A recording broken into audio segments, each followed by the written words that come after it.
안녕하세요. 생각하는 글방의 글방지기입니다. 제가 좋아하는 책을 저는 그냥 읽어요. 아름답고 순수하고 또 맑은 책, 그런 것들이 요즘처럼 복잡한 세상에서 어떻게 하면 잘 살 수 있을까, 어떻게 사는 게 올바른 삶일까를 늘 고민할 때 이런 책들을 통해서 제가 좀 거친 제가 순화되는 것 같습니다. 감사한 책이에요. 너무 감사해서 눈물이 나오는 책 중에 하나가 오늘 정채봉 선생님의 멀리 가는 향기라는 책입니다. 생각하는 동화 1편이에요. 지난번에 2편을 먼저 했거든요. 너무 좋은 글들이 많아서 두 번에 나누어서 오늘 읽으려고 합니다. 그리고 다시 말씀드리지만 제가 읽어드리는 책들의 대부분이 발췌글입니다. 다 읽기에는 제가 역부족이고요. 또 능력이 안 되네요. 편도가 좀 약하거든요. 수도 없이 많이 읽었던 책들입니다. 특별히 제가 더 좋아하고 제 인생 여정에서 답을 얻은 느낌이 드는 그런 글을 선택했습니다. 다분히 개인적이긴 하지만 이해해 주시리라 믿습니다.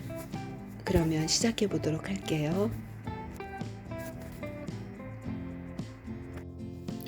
네, 첫 글은요, 멀리 가는 향기입니다. 향원정이라는 정자가 있었다. 마음이 청정한 사람이면 누구든 이곳에서 아름다운 향기를 대할 수 있다는 말이 전해져 오는 정자였다. 어느 날 어진 임금께서 길을 가다가 이 정자에서 쉬게 되었다. 이때 미풍에 얹혀 슬쩍 지나가는 향기가 있었다. 기가 막힌 향기였다. 임금은 수행 신하들을 불러서 부근에 피어있는 여러 꽃을 꺾어 오도록 했다. 신하들은 뿔뿔이 흩어져서 향기가 좋기로 소문난 꽃들을 한 가지씩 가지고 왔다. 모란, 난초, 양귀비. 그러나 임금은 꽃을 하나하나 코에 대어보고는 고개를 저었다. 임금은 궁으로 돌아가서 향 감별사를 불렀다. 그리고 말했다. 내가 향원정이라고 하는 정자에서 일찍이 대해 본 적이 없는 아름다운 향기를 만났었다. 경은 지금 곧 그곳으로 가서 그 향기가 어디에 어느 꽃의 것인지를 알아오도록 하여라. 향 감별사는 그날부로 향원정에 가서 머물렀다. 날마다 코를 세우고 임금을 황홀케 했다는 그 향기를 기다렸다. 그러나 그 향기는 좀채로 나타나지 않았다. 간혹 바람결에 묻어오는 향기가 있기는 했다. 그러나 그것은 향 감별사가 아니더라도 쉽게 알아맞힐 수 있는 향기였다. 작약꽃이며 수선하며 찔레꽃의 향기들. 여름철이 지난 뒤 향 감별사는 실망하여 일어났다. 그러나 얼른 발이 떨어지지가 않았다. 그는 시름없이 기둥에 머리를 기대고 서서 먼 지평선을 바라보았다. 처마 끝의 풍경처럼 세상 만사를 놓아버리고 하늘가를 떠가는 흰구름에 마음을 실었다. 그 순간이었다. 코를 스치는 향기가 있었다. 향 감별사로서도 평생 처음 대해보는 아름다운 향기였다. 아, 이 향기가 임금님을 황홀케 한 향기로구나. 향 감별사는 서둘러서 바람이 불어오는 선역을 향해 걸었다. 들판을 지나서 산자락을 헤매었다. 강나루를 돌아 마을을 뒤졌다. 그러나 좀채로 그 향기를 가진 꽃은 찾을 수가 없었다. 하루, 이틀, 사흘째 해가 저문 저녁 되었다. 꽃을 찾아내지 못한 향 감별사는 힘없이 향원정으로 돌아왔다. 굳이 알아내야겠다는 욕심을 포기하자 마음이 가벼워졌다. 뒷개울에서 몸을 씻고 정자에 앉았다. 솔바람이 소소소 지나가자 둥근 달이 떠올랐다. 저만큼 떨어져 있는 바위로부터 도랑거리는 새소리를 그는 들었다. 저 작은 새는 이 고요한 달밤에 누구와 얘기하고 있는 것일까? 새가 바라보고 있는 곳으로 고개를 돌린 향 감별사의 눈에 푸른 포기가 비쳤다. 그것은 이제껏 헛보고 지냈던 바위 틈에 있었다. 향 감별사는 자리에서 일어났다. 달빛 속을 걸어 바위 가까이 다가서 보니 풀이 좀 더 잘 보였다. 그런데 서너 갈래의 풀잎 사이로 고개를 숙이고 숨는 희미한 점이 있어 그를 안타깝게 했다. 이때였다. 먼 하늘 깊은 곳에 있는 별빛인지 가늘고 맑은 바람이 한 줄기 흘러왔다. 그러자 보라. 풀섭 사이에서 작은 꽃이 갸우뚱 고개를 내밀다가 들킨 향기를, 바로 그 황홀한 향기가 아닌가. 향 감별사는 임금 앞에 돌아가서 아뢰었다. 그 향기는 화관이 크고 아름다운 꽃들의 것이 아니었습니다. 그리고 또 멀고 귀한 곳에 있는 것도 아니었습니다. 어떠한 역경 속에서도 굳세게 살고 자기 빛을 잃지 않은 작은 풀꽃이 지니고 있는 것이었습니다. 다만 그 향기는 보는 이의 마음이 청정할 때만이 제대로 깃들 수 있기 때문에 좀채로 만나기가 어려울 뿐입니다. 양이 받은 축복. 조지기싱 우화에서 태초에 창조주께서 이 세상 만물을 지어내 놓자 크고 작은 물음과 부탁이 잇따랐다. 그 중에는 머리가 좋지 못한 당나귀도 끼어 있었다. 당나귀는 번번이 제 이름을 잊어먹고 찾아왔다. 또 깜빡 잊었습니다. 저의 이름을 뭐라고 하셨지요? 이 녀석아, 이번이 몇 번째냐? 당나귀란 말이다. 당나귀. 창조주는 당나귀의 두 귀를 조금 늘어지게 잡아당겼다. 다음에도 내 이름을 잊어버리거든 귀를 생각해라. 나는 귀가 길다. 그러니 내 이름은 당나귀다 하고 말이야. 당나귀가 돌아가자 이번에는 벌을 에워싸고 여우와 오소리와 토끼가 징징거리면서 나타났다. 침을 가진 벌을 좀 어떻게 해주십시오. 조금만 뭐 해도 침을 마구 쏘아대니 참을 수가 없습니다. 뭐라고? 그렇다면 벌의 침은 일회용이다. 침을 쏘아버리게 되면 생명도 끝나는 거야. 그러니 벌은 명심하거라. 내 목숨과 바꿀 만한 가치가 있다고 판단될 때만 침을 쓰도록 해야 할 것이야. 여우와 오소리와 토끼는 좋아서 박수를 쳤다. 그러나 벌은 앵하고 볼이 부어서 돌아갔다. 창조주가 한숨을 돌리려는데 또 발소리가 났다. 이번엔 양이었다.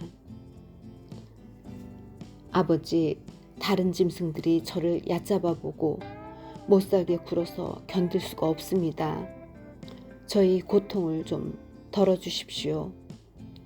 내 말도 맞다. 너를 너무 곱게만 빚었어.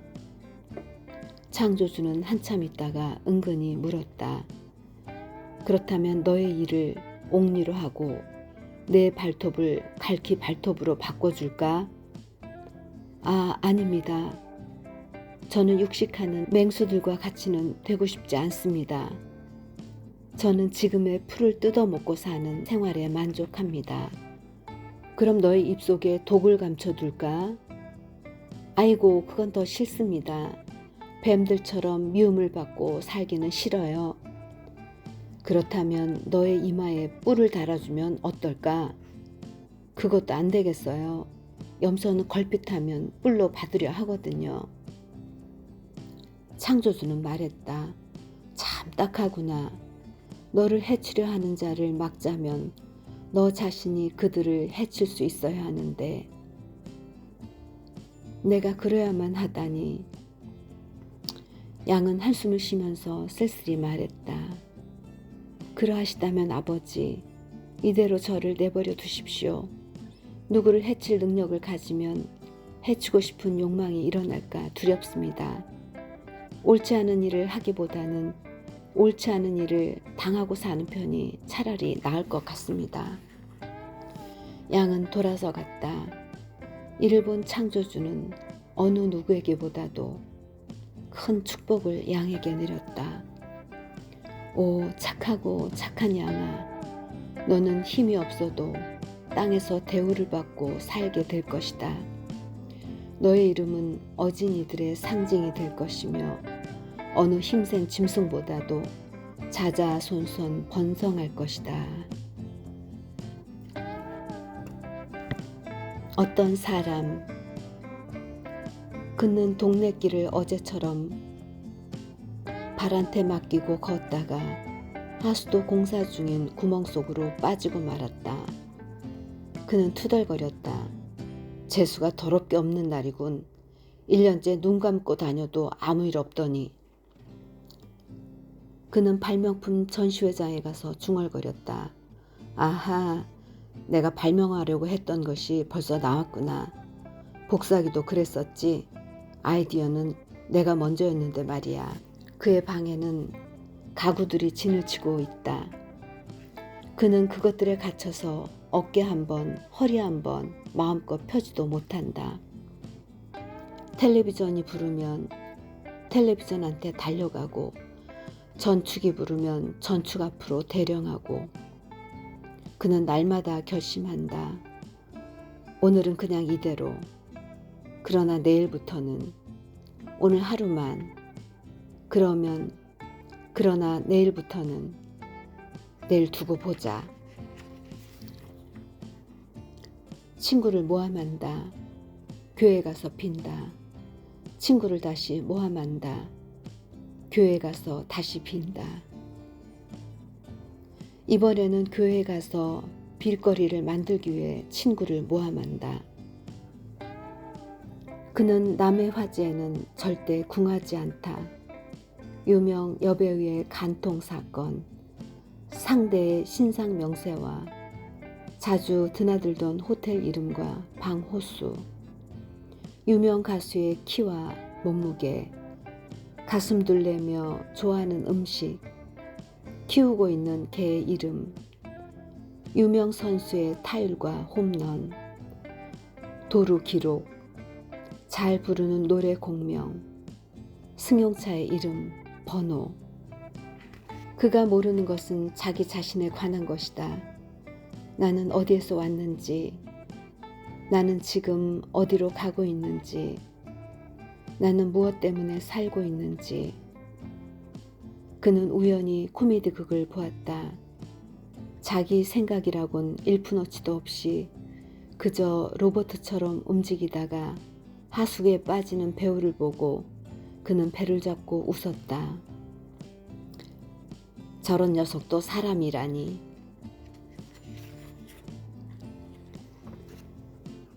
기적. 젊은이는 기적을 보고자 하였다. 기적이 일어나지 않는 그의 평범한 나날이 그에게는 불만이었다.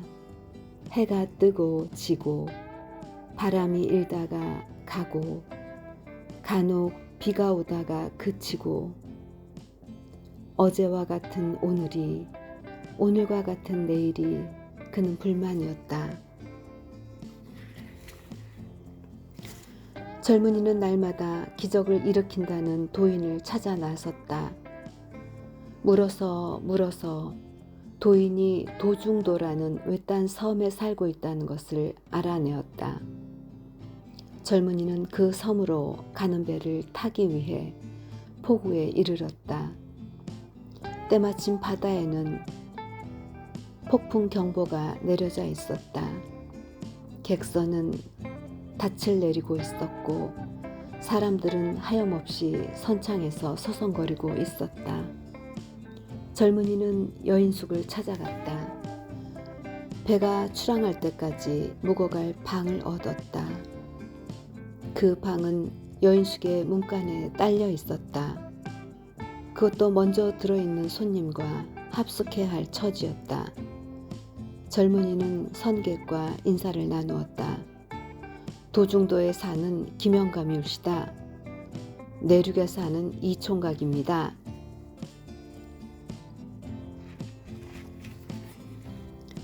젊은이는 지루하고 답답했다. 낮잠을 한숨 늘어지게 잤다. 잠에서 깨어보니 바람에 아직도 문간이 덜커덩 거리고 있었다. 노인을 찾아보았다. 노인은 개울가에서 속 것이며 양말 등속을 빨고 있었다.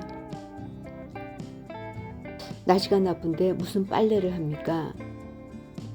빨래는 바람에 더 잘 마르는 거려. 노인은 쉬지 않고 움직였다. 이튿날도 바다는 파도의 누이로 하였다. 젊은이는 안달 끝에 선술집을 찾았다. 술에 젖어서 돌아와 보니 노인은 운목에 시고구마 동이에 물을 주고 있었다. 그것은 주인네가 할 일이 아닙니까? 누가 하든 우리의 생명을 늘리는 일인거려. 사흘째 되는 날에야 폭풍 경보가 풀렸다. 바람이 자고 해가 높이 떠올랐다. 노인은 속옷을 갈아입었다. 양말을 바꿔 신었다. 들창을 열어서 볕을 들였다. 시고구마 동이에서 새순이 쏙 나왔다. 그러나 젊은이한테는 여전히 맛없는 하루였다. 어제와 다름없이 여전히 발에선 고린내가 났고 내장 속에서는 술트림이 올라왔다. 여인숙을 나서면서 노인이 물었다. 젊은이는 왜 그 섬에 가고자 합니까? 도인을 만나고자 해서입니다. 무엇 때문에 그 도인을 만나려 하십니까?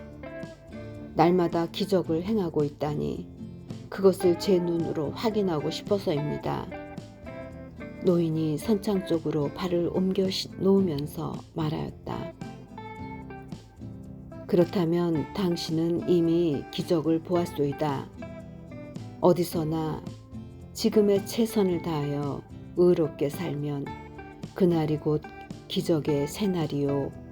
그렇지 못하면 반복의 묵은 날입니다. 이번에 나와 함께 지낸 사흘이 당신이 보고자 한 그 도력의 전부이니 따로 더 볼 것이 없습니다. 그만 돌아가시구려.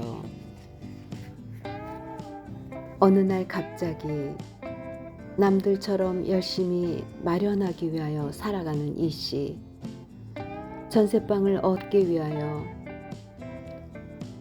TV를 가지고자 냉장고를 사고자 마침내 집을 장만하고자 앞선 친구의 뒤통수만 바라보고 달려온 우리 가운데 한 사람, 그에게 어느 날 갑자기 두통이 일었다. 참을 수 없을 만큼 심한 고통이었다. 약국에 가서 약을 지어 먹어보았으나 효과는 별로 없다.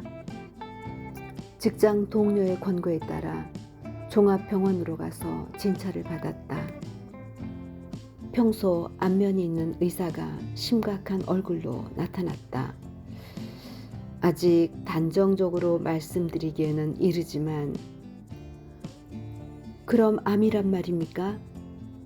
결과는 사흘 후에 나옵니다. 그렇게 속단하진 마십시오. 다 압니다. 친구가 나 같은 증상을 보인 지 6달 만에 갔지요. 의사 앞에서는 담담하게 말했지만 병원을 나서면서부턴 동료의 부축을 받아야만 했다. 집에 와서 돌아보니 자신의 삶이 원망스럽기만 했다. 즐거움보다는 괴로움이, 평화보다는 불안이 많았던 나날. 몇 쪽 보다가 남긴 책이며, 항시 내일로 미루어 온 여행이며, 마저 정리하지 못한 것들이, 해야 할 일들이 많고도 많았다. 그것들을 6개월 내에 완료하기란 불가능한 일이었다. 3년만 더 살게 된다면 몰라도, 아니, 생명이 1년만 더 연장된다면, 그러나 그한테는 이미 하루가 넘어가 버린 5개월 29일밖에 남아있지 않았다. 한번 멋지게 살아보지도 못하고 이렇게 죽게 되다니. 그는 신이 원망스러웠다. 왜 나에게는 이 세상의 행복을 단 한 번도 맛보게 하지 않았습니까? 그는 이불섭이 흥건히 젖도록 울었다. 빙그레 웃으며 나타나 그에게 말했다. 죄송한 말씀을 드려야겠습니다. 그제는 제가 오진을 했었습니다. 엑스레이 필름을 다시 검토해보니 그것은 암세포가 아니라 작은 종양이었습니다. 그는 갑자기 물결치듯이 밀려드는 햇살을 느꼈다. 어느 하루 뜨지 않은 적이 없는 태양이건만 이때처럼 해가 찬란하게 느껴졌던 적은 일찍이 없었다. 그는 밖으로 나왔다. 돌틈에 피어있는 냉이꽃 하나가 눈에 띄었다. 오, 내가 거기 있었구나. 그는 허리를 구부렸다. 그러자 풀꽃들이 여기저기서 나타났다. 저도 여기 있어요. 저도요. 하고 그는 풀꽃들에게 일일이 입을 맞추었다. 그래, 너희들이 거기 있었는데 나만 모르고 지냈구나. 미안했다. 상쾌한 봄바람이 살짝 그의 머리카락을 흔들었다. 오, 너도 여기 있었구나. 그는 바람을 소중히 손바닥에 받아든 듯이 하여 들이켰다. 가슴을 시원하게 적셔주는 공기 한 모금. 아, 이처럼 단 공기를 이제껏 내가 모르고 지냈었다니. 정말 죄송한 일이었어. 그는 그제서야 행복을 제대로 알아본 것 같았다. 의사가 그의 곁에서 말했다. 위기의 고비를 넘긴 사람은 대개가 당신과 같이 이 순간이 인생의 첫걸음인 것처럼 감격하고 다짐을 새로이 하지요. 허나 그것도지 작심사흘입니다. 며칠 지나면 다시 자기가 무한하게 살 것처럼 욕심을 부리고 모렴치해집니다. 그러나 분명한 것은 죽음은 어느 날 갑자기 꼭 온다는 사실입니다. 그러니 하루하루를 당신의 최초의 날인 동시에 최후의 날인 것처럼 생각하고 사십시오.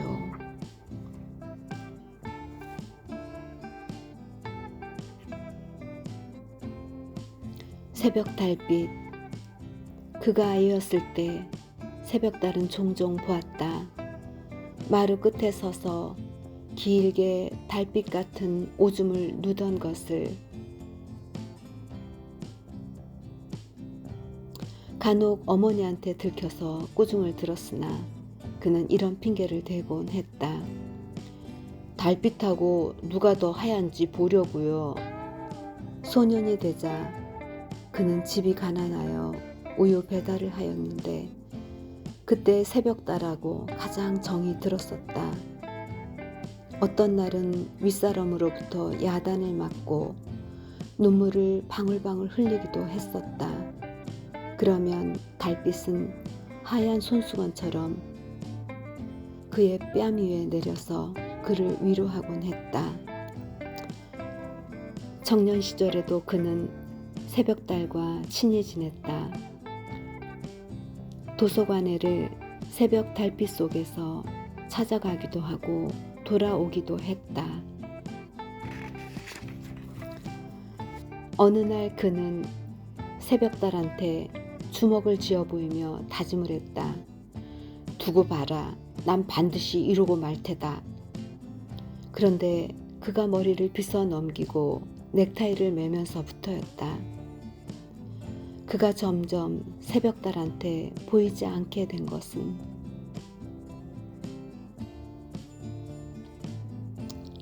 그런데 그가 머리를 빗어 넘기고 넥타이를 매면서부터였다. 그가 점점 새벽달한테 보이지 않게 된 것은 그것은 실로 우연이었다. 바다가 보이는 호텔의 옥상 위로 새벽달이 지고 있었는데 어느 방의 창가에 그가 서 있었다. 그리고 그의 곁에는 속옷바람의 여자가 있었다. 아하, 결혼을 한 게로군. 새벽달은 빙굴에 웃었다. 그날 이후로 10수년은 그를 통 볼 수가 없었다. 그러다 어느 날 새벽달이 도시의 골목을 비추고 있는데 그가 술에 젖어서 전신주에 기대 서 있었다. 그동안에 그가 변한 것은 약간의 대머리와 약간의 배불뚝이라는 점이었다. 그는 혀가 굳은 소리를 하고 있었다. 나는 형편없는 놈이야. 어머니 한 분도 제대로 모시지 못하고 있어. 10수년이 또 지났다. 어느 날 무심히 새벽달은 어떤 병원의 창을 넘어다 보다 말고 깜짝 놀랐다. 파리해진 그가 병실의 침대 위에 누워 있었던 것이다. 새벽 달빛이 고여들자 그것이 혼니불인 줄 알고 헛손질을 하던 그가 문득 눈을 떴다. 그가 반기는 것을 새벽달은 참 오랜만에 보았다.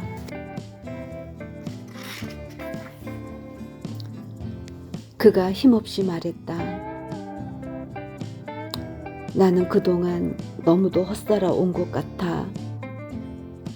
내 삶을 내 식으로 살지 못하고 남의 눈치에 맞춰 남의 식으로만 살아온 거야. 작은 것도 서로 나누어 가지면서 사람답게 살고자 한 것이 나의 청년 시절의 꿈이었는데 오랜만에 열린 그의 가슴 속으로 새벽 달빛이 조용히 흘러들었다. 지금도 늦지 않았어. 보람이 무엇인지를 생각하되 편안함과 타협하지 말고 명예를 지나치게 탐하지 말게나. 그리고 간혹 숨을 멈추고 우주의 소리에 귀를 기울이게. 새소리 한낱, 바람소리 한낱이 때로는 소중한 기쁨을 주기도 할 걸세. 다음날 새벽달이 그를 찾아가 보니 그의 침대가 텅 비어 있었다. 새벽 달빛만이 침대 위에 쓸쓸하게 있다가 돌아갔다. 하느님의 약속, 아니 플린트의 기도문을 인용하여 하느님은 1년 365일 내내 푸른 하늘만을 약속하지 않았습니다. 사시사철 꽃들이 피어있는 길만을 주겠다 하지도 않았습니다. 폭풍우 없는 바다, 슬픔 없는 기쁨만의 나날, 고통 없는 평화를 약속하지도 않았습니다. 그러나 우리 하느님은 우리가 어떠한 역경에 있건 오늘에 살아갈 힘을 약속하였습니다. 노동 다음에 휴식을, 상처에는 새 살을, 마음을 비운 사람에게는 빛으로 채워주고, 옳은 일을 하다가 박해를 받는 사람들에게 함께 있을 것을 약속하였습니다.